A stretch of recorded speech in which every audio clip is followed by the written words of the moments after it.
Yay. Wow. Man, I'm having a heck of a time with the A10 Mini Pro. I first bought the thing. It's been 2 years ago. It was fine. It was easy. I don't know what's going on with it now. And I've searched everywhere trying to figure it out, but nobody seems to have an answer. And a lot of people are having the same issue trying to stream on YouTube and Facebook or whatever. So, but anyway, it looks like we got it up and running now finally. So the whole point of this video or this stream is to discuss what we hope to see in the next installment of the Nikon teasers. So doesn't look like anybody's in here yet, unless somebody's ghosting. Anybody is in here, and you have something that you want to bring up that you hope to see in the next teaser, by all means, throw it in the chat and we'll chat about it. So hopefully audio and everything's working fine. We can hope anyway. So we'll see if anybody comes in here. I got to get this thing up and running again. Yeah, I hope somebody jumps in soon.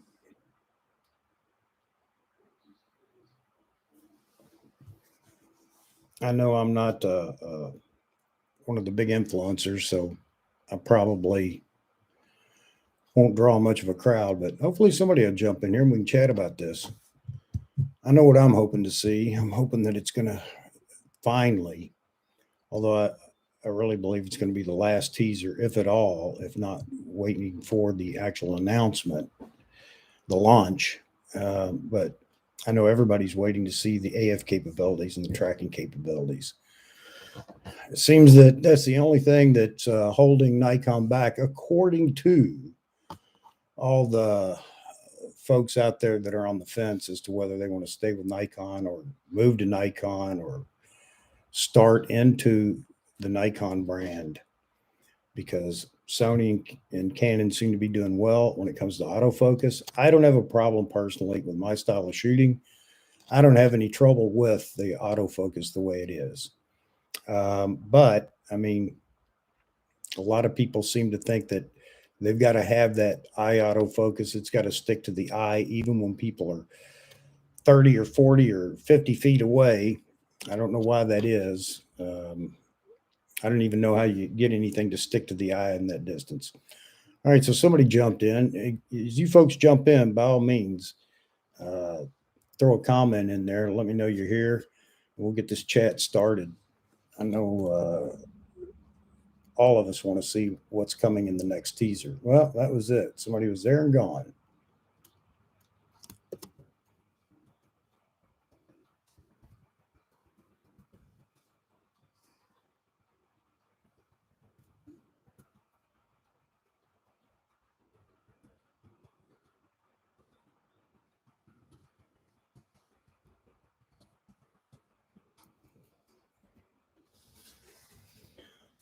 All right.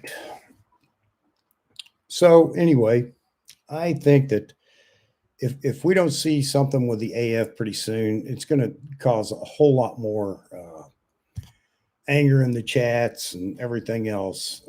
It's definitely given the trolls something to talk about. I believe that the Z9 is going to be a groundbreaker in the sense that it's going to be able to perform. Right now in the video, from what we've seen in the second teaser, yes, it wasn't extremely hot out where the video was being taken. You can see that in the end when the hippo's in the pool and the steam's rising off of the pool or off the breath of the hippo. So, but still, I mean, the, if the if the video was nonstop as it appears to be, and it ran for an hour and 20 minutes, that's pretty significant. Now, are we going to be using 8K for an hour and 20 minutes? Probably not. I know I won't. But to have it, at least right now, not because you can watch it in 8K on an 8K television unless you're extremely rich and happen to own one. I don't even know, are they making 8K TVs yet? I think they are, but it's not for the common house, that's for sure. So it's still something to use in editing. It gives you a lot of room to zoom or crop in your editing. Um, Again, not that I'll use it that much. However, the one thing that I'm really interested in is the 4K 120. That's significant. I do help my stepson out with some of his spoken word videos, and I know he's really looking forward to being able to use 4K 120 capability. So hopefully that holds true, and we see that in the Z9. What will HD be like?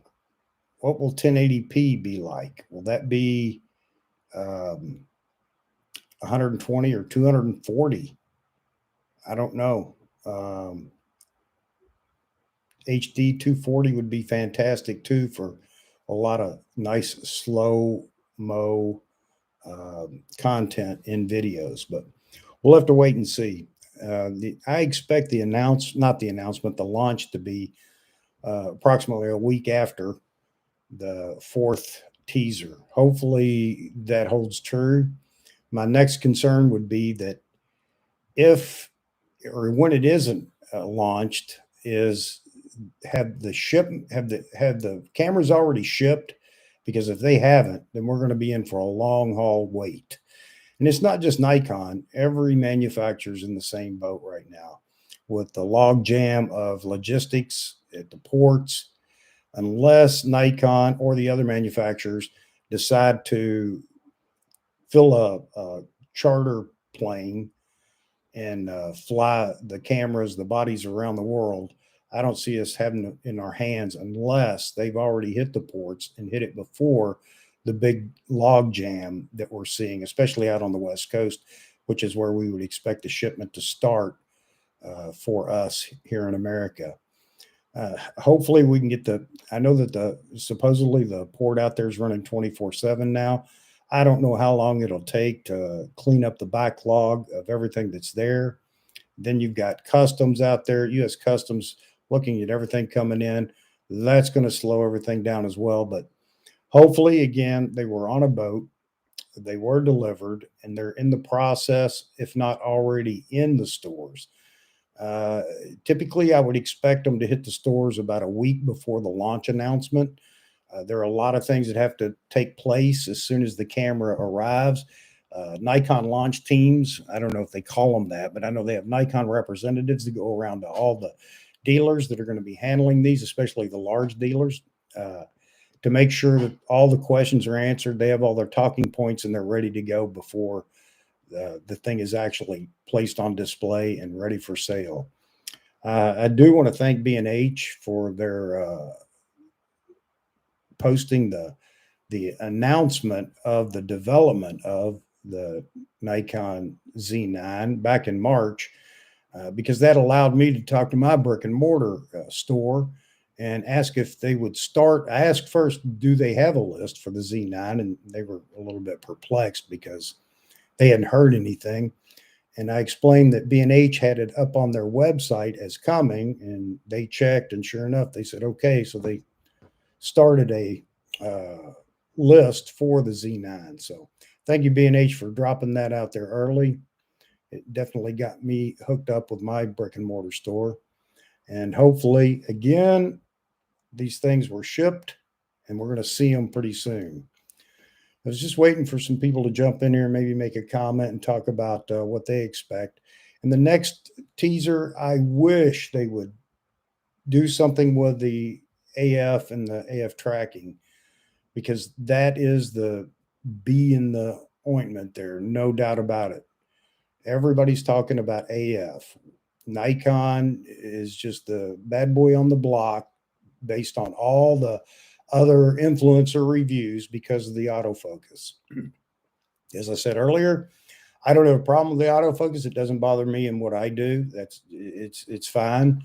But I would like to see it on par with, or actually even better than what Sony and Canon are doing right now. It would definitely help out with sales. One of the things people overlook is the fact that all the naysayers, the influencers out there, Uh, they're swaying the minds of the young photographer, budding photographer, videographer on what system to buy into. And it's going to be difficult to bring them back around because they bought in droves into Sony and some did start buying into Canon. So hopefully the Z9, the flagship, will show them what Nikon is capable of and what Nikon's going to do for all the cameras that are going to come after. A lot of people are upset right now about this latest firmware update for the Z6 II and the Z7 II. It wasn't exactly what they expected. Okay, that's the way it is. It was a rumor. Nikon never officially announced that this firmware was coming and it was going to be this great firmware that's going to update autofocus and blah, blah, blah. However, because of what they've done with the Z9, there is the possibility some of that will trickle out in a firmware update. It's not going to happen until after the Z9's on the ground in the hands of some of the consumers anyway. But it may still happen. It was a rumor. I'm not mad at Nikon because it didn't happen. And we'll see what happens. Maybe real soon after the Z9 is out in the hands of the consumer, that will trickle down. Now, the nice thing is that that's definitely going to trickle down into all the cameras, the consumer cameras that come afterwards. Prosumer, consumer, whatever you want to call them. The D850 equivalent. I know everybody says the Z7 is the D850 equivalent, and it is and it isn't. But I have a D850, and I can tell you that they're not the same camera. The optical viewfinder is still much better than what we see in the mirrorless cameras. Hopefully that's been resolved, and all that's going to trickle down into the bodies that come next. So the Z9 is a big deal. A lot of people say it isn't. A lot of people saying that they don't care because the cost and it's going to be cost prohibitive for them. Very few people are going to own them. I beg to differ. I think that that camera is going to sell pretty well. It's not going to sell like a D850, a Z7, or a Z6. No, but there are going to be a lot of people that are going to buy into it.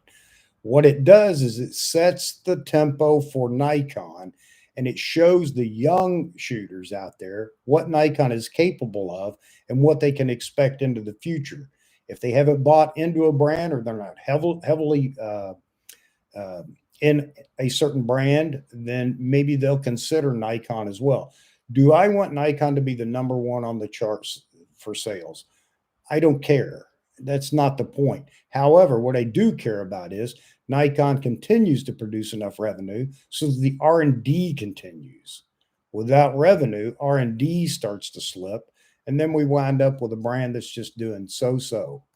There was a point I was going to make about where we're at here with the Z series cameras. I own a Z6 and a Z6 II. I'm on the Z6 right now with the 14 to 30 millimeter lens. I think it's a fantastic combo. I have a Z6 II back there on the camera stand. I just did a shoot the other day with it, doing some creative portraits, not a real typical portrait, and it didn't fail me. I had no problems shooting with it. So I expect that everything that comes out next is going to be the same way. Now, what do I want to see in the next video? I'd love to see the AF, as I said before, but maybe digging a little bit more into the capability of the body. When I say capability, I noticed in the second teaser when the young lady dismounts the Land Rover and steps off and kneels down and she's shooting video. It's obvious she's in video mode and shooting with a zoom telephoto in video. If that was at 400 millimeters, man, that image would be jumping everywhere. It doesn't mean that we got to see the video from that moment, but does that indicate that there's a superior IBIS in-body stabilization in the camera? I don't know. We don't know anything about that. So maybe that comes out in this next teaser. We'll know in the morning what it is. It'll be interesting to see, that's for sure.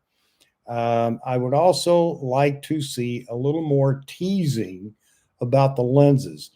I'll tell you, I'm standing in line for the 1-400. I have the second iteration of the 80-400, which I think was a fantastic lens, especially for action photography. I shot a lot of motocross. I shot some pro national events, and having that zoom is very, very handy for something like that. So I expect the 1-400 to even excel and be better than the 80-400. We'll see. But the Z lineup of lenses has been fantastic to this point. A lot of people complain Nikon didn't come out with all the big dollar glass right up front. And you know, who knows how it would have gone if they'd taken the Canon route and built the big, heavy pro level or their equivalent of pro level glass.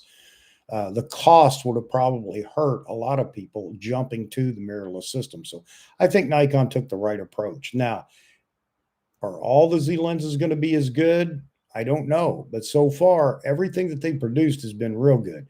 So maybe in this next teaser, we get a little more information about telephotos. Maybe we get to see a big telephoto. I don't know.